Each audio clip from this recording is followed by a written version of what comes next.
کہا میری بیوی بہت بد زبان ہے، میں کئی دفعہ طلاق دینے کی سوچ چکا ہوں، لیکن میرے 3 بچے ہو چکے ہیں، بچوں کو دیکھتا ہوں تو پھر میں اپنے صبر کا گھونٹ پی لیتا ہوں، ورنہ میرا جی چاہتا ہے اس کو ابھی طلاق دے کے گھر سے نکال دوں۔ دولت بھی موجود ہے، خوبصورتی بھی موجود ہے، شکل بھی موجود ہے، عزت بھی موجود ہے، سہولت بھی موجود ہے، کیا چیز موجود نہیں؟ ایک خاتون مجھے ملنے آئی، ملانے والے نے مجھ سے کہا کہ اس کا خاوند کھربوں پتی، ارب پتی نہیں، کھرب پتی آدمی ہے، کھرب پتی۔ کھرب پتی پاکستان میں 2 4 10 آدمی ہیں۔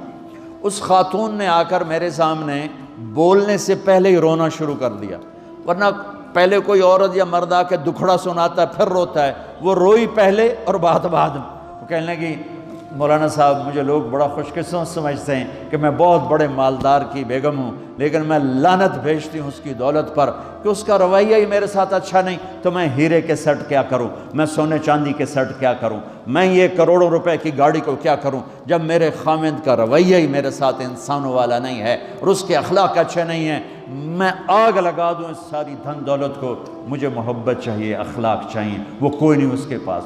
چند دن بعد دوسرا واقعہ سنا، ایک نوجوان بڑا خوبصورت، وہ بھی اسی طرح لیکن اتنا مالدار، کافی مالدار، وہ آ کے میرے پاس بیٹھ کے رونے لگا، مولانا صاحب اب میں کیا کروں، میری زندگی برباد ہو گئی، میرا اتنا عالی شان گھر ہے، اتنی اچھی میری کمائی ہے، آمدنی ہے، لیکن میں کیا کروں۔ یہ اسی کے الفاظ بتانے لگا ہوں، میری بیوی کی زبان 20 فٹ لمبی ہے، میں کہا رکھ دی کتنے 20 فٹ چاہتے، میں کہا وچوں 19 فٹ کٹ دے شاید کچھ کم بن جاوے۔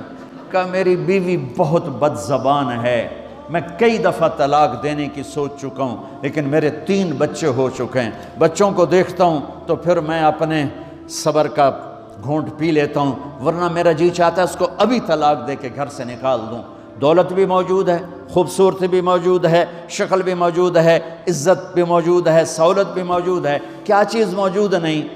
اخلاق موجود نہیں، حسن سلوک موجود نہیں، پیار محبت موجود نہیں۔ اب اپنے گھروں میں اگر خوشی دیکھنا چاہتے ہیں، ہر رشتے کو اگر آپ آباد کرنا چاہتے ہیں تو میرے نبی والی محبت دینا سیکھیں، میرے نبی والی محبت دینا سیکھیں، اپنے بچوں کو بھی، اپنی اولاد کو بھی، اپنے بہن بھائیوں کو، اپنے ماں باپ کو، ساس بہو کو، بہو ساس کو، سسر بہو کو، بہو سسر کو، بھائی بھائی کو، بہن بہن کو، اللہ کے واسطے برداشت کرنا سیکھو۔ مجھے میرے رب کی قسم ساری دنیا کا چین و سکون برداشت میں ہے، صبر میں ہے، صبر میں ہے، صبر میں ہے۔ زبان۔ ایک نوجوان میرے پاس آیا، کہا جی میری بیوی سے لڑائی ہوتی، مجھے کوئی تعویذ دو۔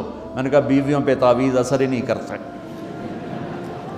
کہنے لگا کیا کروں؟ میں نے کہا ایک عمل بتاتا ہوں، سنت عمل، کہ 1-2 لقمے اپنے ہاتھ سے بیوی کو کھلا دیا کرو۔ وہ کہنے لگا اس سے کیا ہوگا؟ میں نے کہا تو تم دیکھو گے، پھر میں پوچھوں گا تم سے کیا ہوگا۔ میں نے کہا یہ سنت عمل ہے، اس سے محبت بڑھے گی۔ کوئی 8-10 دن گزرے تو اس کا فون ویسے آ گیا حال احوال پوچھنے میرا، تو مجھے اپنی بات یاد آ گئی۔ میں نے کہا میری بات پہ عمل کیا تھا؟ کہنے لگا نہیں۔ میں نے کہا کیوں؟ کہنے لگا شرم آتی۔ میں نے کہا لڑتے ہوئے شرم نہیں آتی؟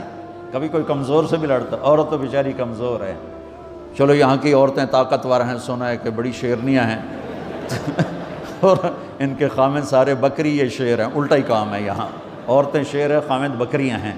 چلو بھائی تم مہربانی کر کے اپنے خامدوں کو عزت دو، اور ان سے کہتا اپنی بیویوں کو عزت دو، محبت سے رہو۔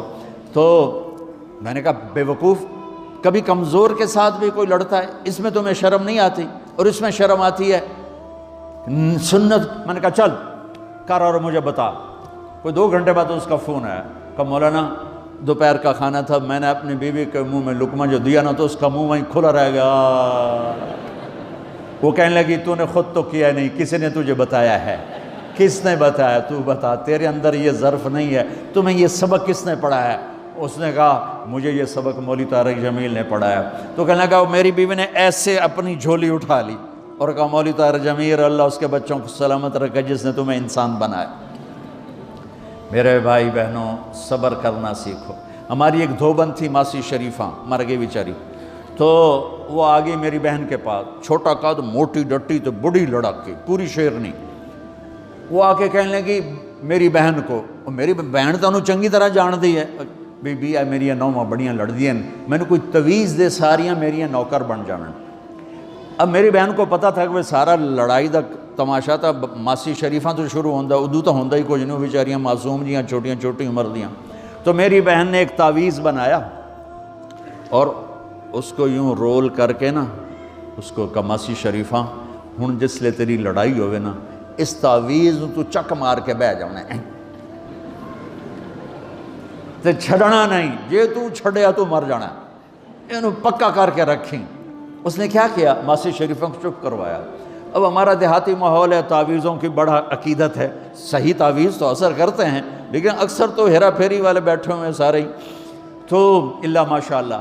تو 8ویں دن وہ آ گئی، بی بی تو بڑا چنگا تعویذ دیتا، ساری لڑائی ختم ہو گئی۔ کیوں کہ ماسی شریفاں چپ ہو گئی۔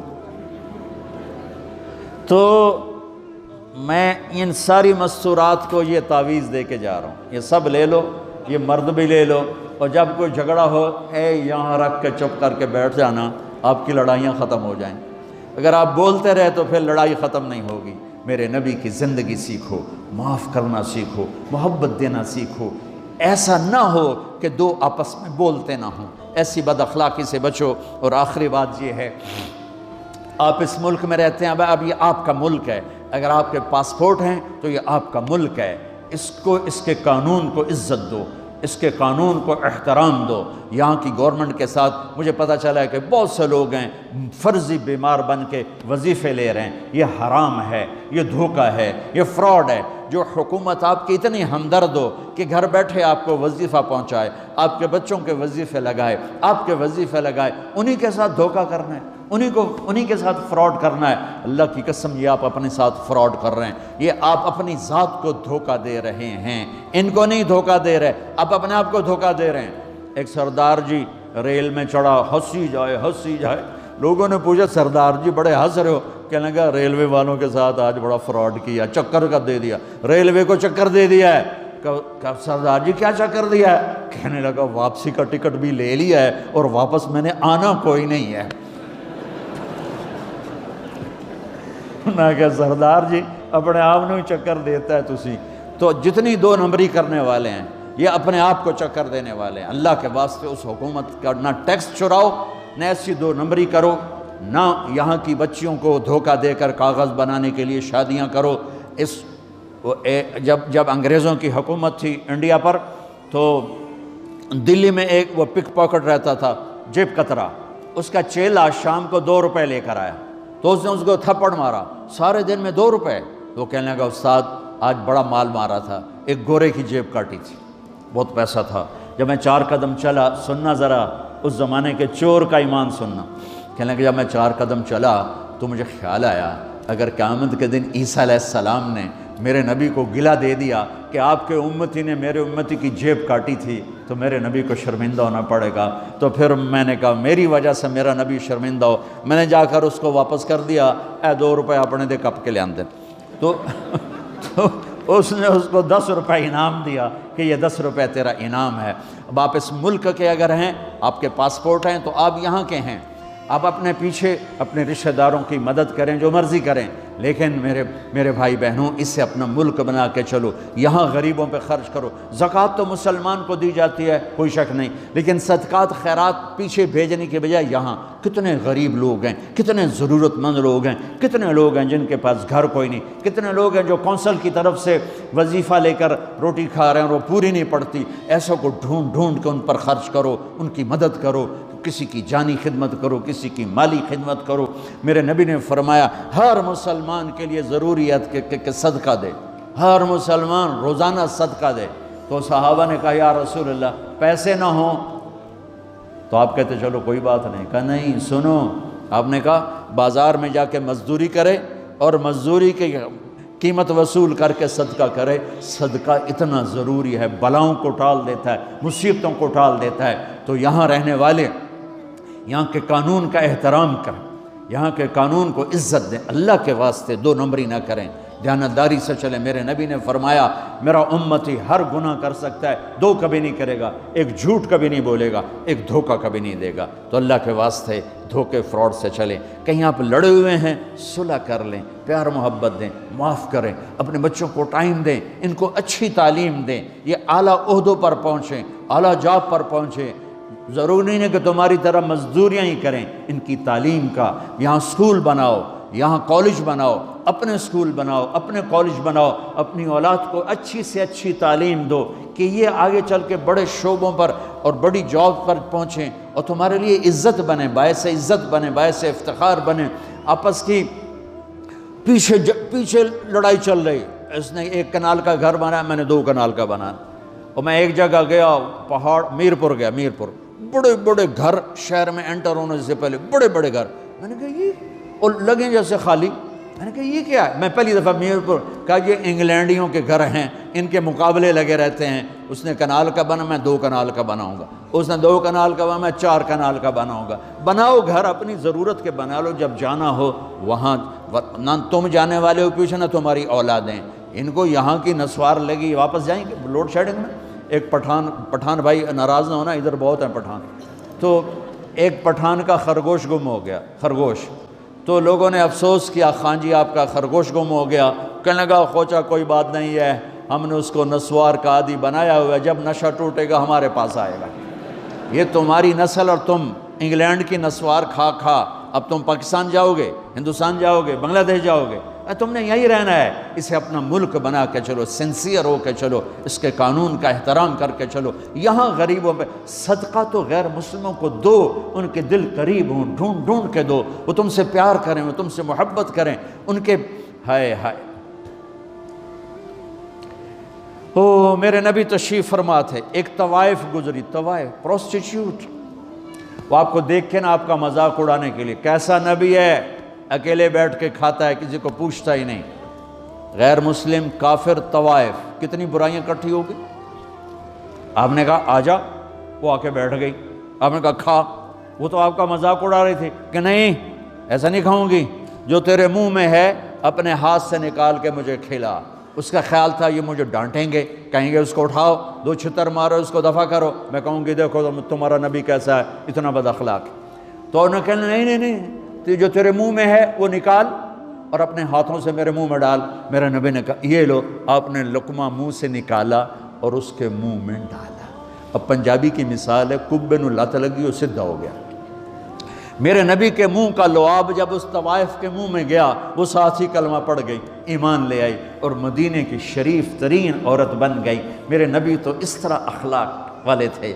یہاں تو نوکر سسٹم نہیں، میں پاکستان میں بھی روتا رہتا ہوں کہ نوکروں کے برتن الگ ہیں اور مالکوں کے برتن الگ ہیں، عورتوں کی نوکروں کی پلیٹ الگ ہے اور مالکوں کی پلیٹ الگ ہے۔ میرے نبی نے طائف کے کافر آئے، روزانہ ان کے ساتھ بیٹھ کے رات کو کھانا کھاتے تھے، ان کا جھوٹا کھاتے تھے۔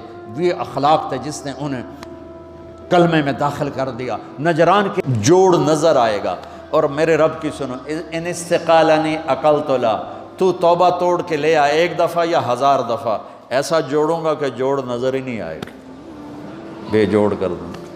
اور یہ تیرے کرامن کاتبین کو بھی نہیں پتہ چلے گا کہ یہ توبہ ٹوٹی ہوئی ہے اور ٹوٹ کے جڑی ہے یا ٹوٹی نہیں۔ اللہ ایسی توبہ ہماری قبول کرے گا۔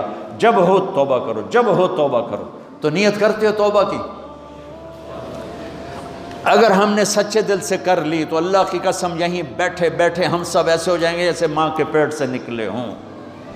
اور پھر اگر ٹوٹ جاتی ہے، وہاں جا کے ٹوٹ جاتی، پھر کہنا یا اللہ میری توبہ۔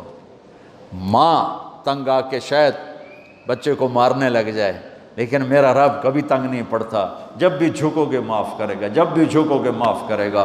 اللہ تعالی ہمیں توفیق دے۔ تو میرے ساتھ کہو یا اللہ میری توبہ، پھر کہو یا اللہ میری توبہ، پھر کہو یا اللہ میری توبہ۔ اب اگر دل سے ہے تو سب معاف ہو گیا۔ آپ سب کو مبارک ہو۔